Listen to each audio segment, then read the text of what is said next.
Hello all, welcome to i-tutor Academy. In today's session, we will start with the unit 15 of Mmpc 007, that is ethics in communication. This is the last unit of Mmpc 007, and you just please revise all videos for Mmpc 007. In case any doubts, you just contact us anytime. So let's see the objectives of this chapter. After studying this unit, you should be able to understand the concept of ethics, evaluate the contribution of communication, and assess the elements of ethical communication. And the structure of these units are: there is an introduction, ethical framework, ethical communication, values in communication, individual versus organizational values, and key elements of ethical communication, evaluation of ethical communication, summary, keyword session, and self-assessment questions also there in this chapter. So let's begin with the introduction part. As per the Oxford Dictionary, the Greek origin of the word ethics means as ethos, or the manner in which one disposes his or her culture. Ethics since then has taken different definitions. One such a definition suggests that ethics critically analyzes cultural values to ascertain the discourse or as right or wrong and the intensity of the right or wrong. Truth and justice are two pillars of standard used as criteria for the evaluation. Ethics is an effort to evaluate the connection that an individual has with this society, and it further explores the roles that nature and God play in this connection. While making decisions which are ethical in nature, individuals introspect their discourse on the continuum of good and excellent. Ethics and communication has linkage since ages, and ethical communication has been connected to behavioral conduct in personal and professional lives both. And Adam Smith, in his book There is Moral Sentiment, has made contribution in building up moral foundations in the economic and political system of the society. He suggests that society and business require mandatory inclusion of morality. The issue of morality and society were patronized by Mahatma Gandhi from 1925 onwards, while he rigorously worked for the upliftment of morality in the society. He believed that every human can get what she or he needs, but it can never satiate and his her greed. And he believed that as the society modernized, its ethical standards start to deplete. Ethics is popularly visualized as a set of rules that propose how one should conduct or himself or herself itself in a society. It operates as a guide that offers input on morality in our day-to-day living, and it helps us judge whether our intended behavior is justified or not. Ethics helps us differentiate between what is right and what is wrong. Since all business have stakeholders, as the norms are followed by the society, businesses too have to follow certain ethical norms. So this is next is ethical framework. And let us first discuss an ethical framework and how it compares the means, ends, and intention as good or bad. So this is the ethical framework figure 1. There is intent, there is means and ends. What is intent? Intent is the parameter used to examine the ethically of anything. During communication, our preparation respectively and inclination are based on the intent of the process. Behaviors which do not receive a consensus indicate that they are not ethical.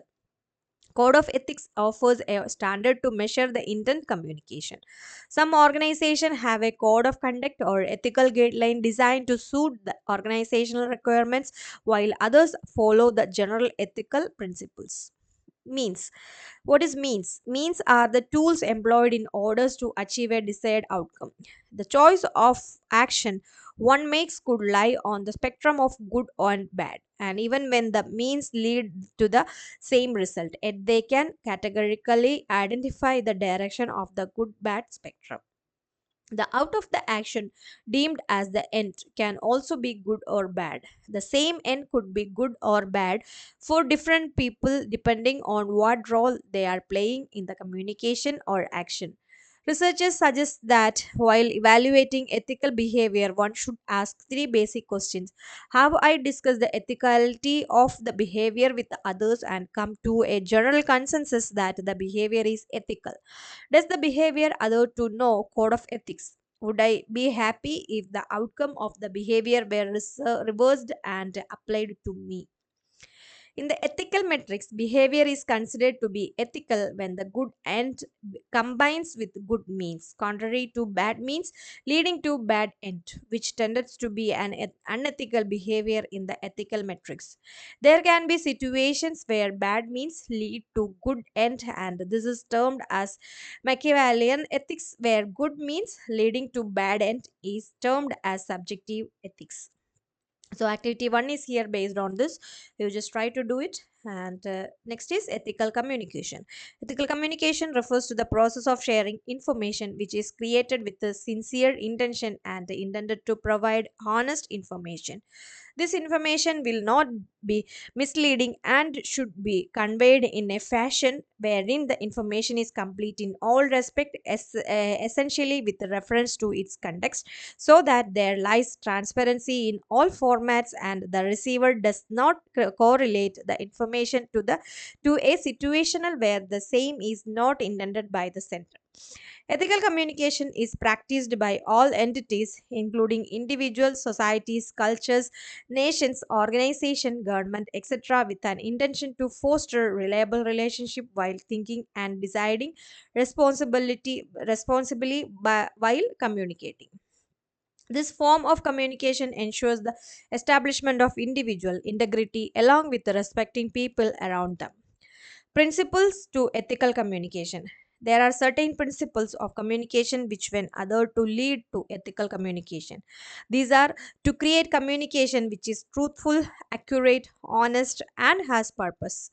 To provide an environment for freedom of expression, varied viewpoints, and tolerance to non agreement of viewpoints. This will ensure that the community that we are in has the ability to make fair decision in light of all possible information. To make extensive effort in acknowledging and understanding the perspective and viewpoints of other communicators ahead of understanding, evaluating, and responding to any communication from their end. To assist in providing and access to resources required for effective communication as well as desired information for ensuring fairness to all, which will uplift the general ethical standard of the society in general and section in particular. To create an ambience of mutual trust and understanding wherever and whenever communication happens as a respect to the unique requirement and attribute of individuals involved in communication. To denounce any communication that depletes the existence of humanity by virtue of its content and intention. This include any communication that is distorted or intimated, promotes violence or hatred, and is intolerant.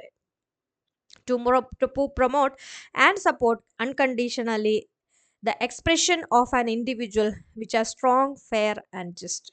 To advocate exchange of information, opinions, and expression in the hour of decision making that influences the society. This process should be conducted while respecting the privacy of individuals. All individuals involved in the communication hold responsibility of the consequences of the same and do not blame anyone else for it.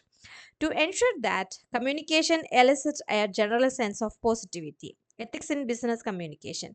Information is the biggest asset for any organization. This information, which sometimes may be sensitive in nature, should be managed appropriately. Confidential information has to be handled with the utmost care. Leakage of the same can cause ethical issues which can affect the customers or investors and sometimes the company itself. All the stakeholders in an organization seek ethical standards in communication. Ethics practiced during communication are essential contributors to reputation building, avoiding legal issues, and creating a general sense of good. And business communication should ensure other to few ethical standard. They are being honest, intended to harm, fairness. So we will discuss these in brief. What is being honest? Any communication that is developed should be honest. Communication could flow from top management to employees, or from employees to superiors, or sometimes even between peer groups. Intending to harm, the communication should be designed in a fashion that it does not cause intended or unintended harm to anyone.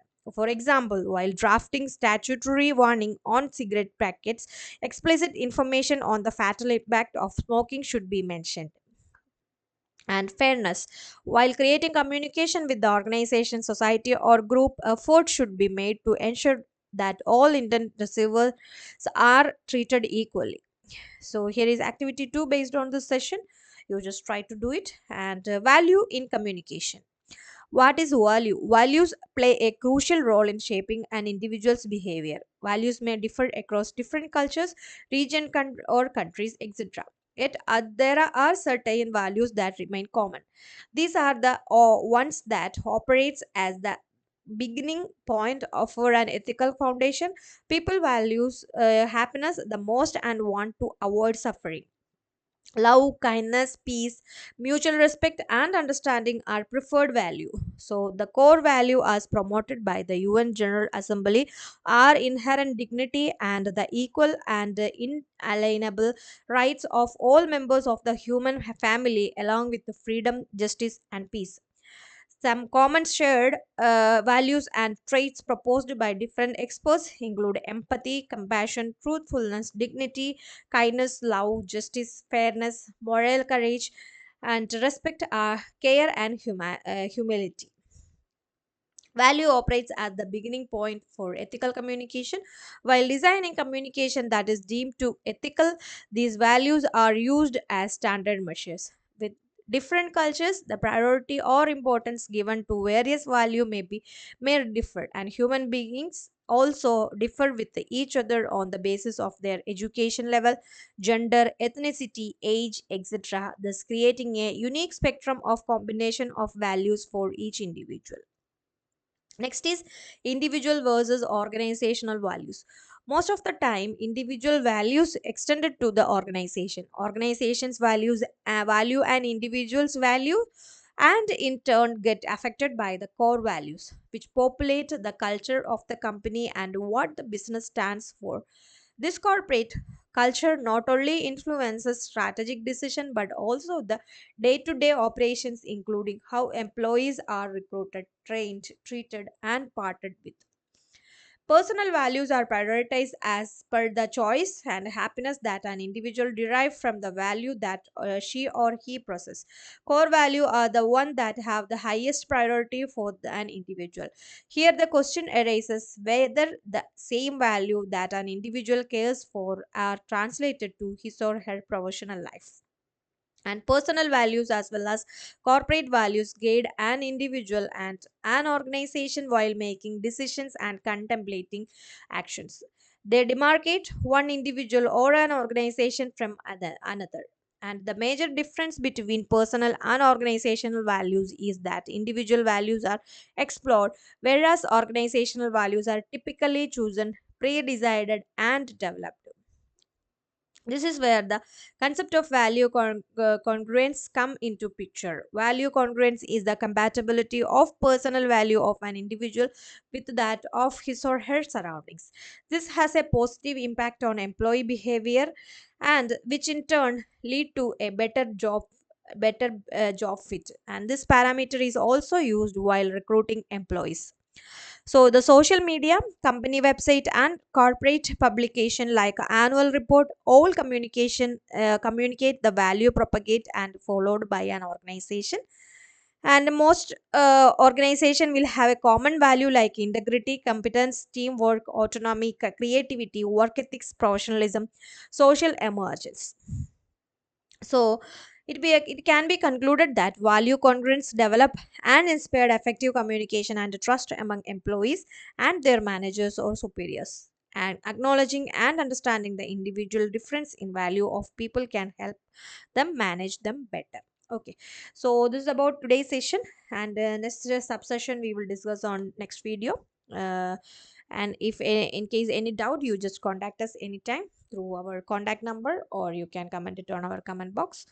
For more MBA videos, you just do like, share and subscribe our channel. Thank you so much.